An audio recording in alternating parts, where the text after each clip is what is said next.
নমস্কার, আমি বিপ্র। মধ্যপ্রদেশের রতলাম জেলার একটি বেসরকারি হসপিটাল, যে হসপিটালের নাম জিডি হসপিটাল, সেই হসপিটালের বিরুদ্ধে বান্টি নিনামা নামে একজন ব্যক্তি অভিযোগ করেন যে তাকে আইসিইউ রুমে বেডের সাথে হাত পা বেঁধে রাখা হয়। সে সেখানে উপস্থিত ডক্টর এবং নার্সকে তার হাত পা খুলে দিতে বললেও কেউ খুলে দেয়নি। তাহলে শুরু করা যাক যে আসলে সেই হসপিটালে কি কি ঘটেছিল। মতিনগরে ঝামেলার সময় লাঠি ও পাথর ছোড়াছুড়ির ফলে বান্টি নিনামার আঘাত লাগে। পরের দিন 3 মার্চ তাকে জিডি হসপিটালে ভর্তি করানো হয়। হসপিটালের তরফ থেকে জানানো হয় যে বান্টি নিনামার মেরুদণ্ডের হাড় ভেঙে গেছে এবং সে কোমায় চলে গেছে।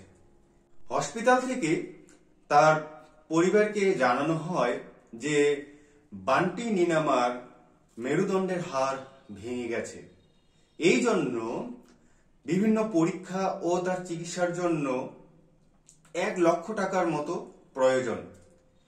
হসপিটালের এই কথা শুনে বান্টি নিনামার স্ত্রী লক্ষ্মী নিনামা বাড়ি গিয়ে 1 লক্ষ টাকা ও সাথে অলংকার নিয়ে আসে। সে হসপিটালে আসার পরে তার স্বামীর সাথে দেখা করতে চাইলে তাকে তার স্বামীর সাথে দেখা করতে দেওয়া হয় না। তাই সে সুযোগ বুঝে আইসিইউ রুমে ঢুকে পড়ে।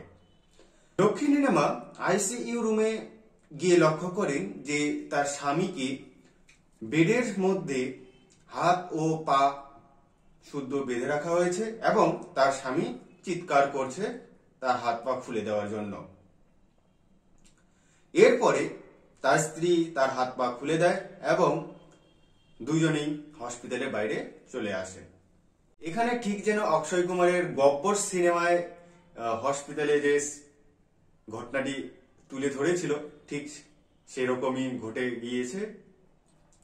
অবশ্য এটা একটা মাত্র হসপিটালের সমস্যা নয় বা ঘটনা নয়, এটা আমাদের সারা দেশের যতগুলো বেসরকারি হসপিটাল রয়েছে প্রতিটি হসপিটালেই এমন ঘটনা ঘটে থাকে।